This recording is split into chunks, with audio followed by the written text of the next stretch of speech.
চলুন আপনাদেরকে CR case সম্পর্কে সংক্ষিপ্ত বিবরণ দিই।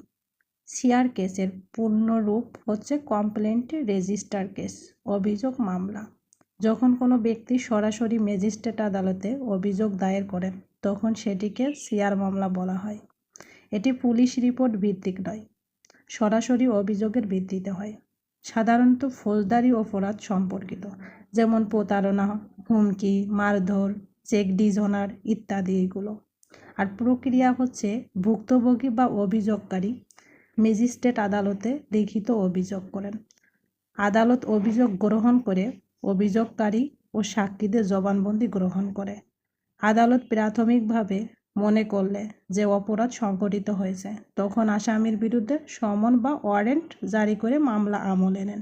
পরবর্তীতে নিয়মিত বিচার শুরু হয়। মূল বৈশিষ্ট্য হচ্ছে অভিযোগকারীকে সরাসরি প্রমাণ পেশ করতে হয়, পুলিশ রিপোর্টের উপর নির্ভরশীল নয়। এটি মূলত ম্যাজিস্ট্রেট কর্তৃক চালিত হয়। ধন্যবাদ সবাইকে। আমার আলোচনা যদি ভুল বা ভালো লেগে থাকে তাহলে ভুল হলে ক্ষমা সুন্দর দৃষ্টিতে দেখবেন, আর ভালো লাগলে সবাই লাইক করবেন, শেয়ার দিয়ে আমার পাশেই থাকবেন। আর যে কোনো প্রয়োজনে আমাকে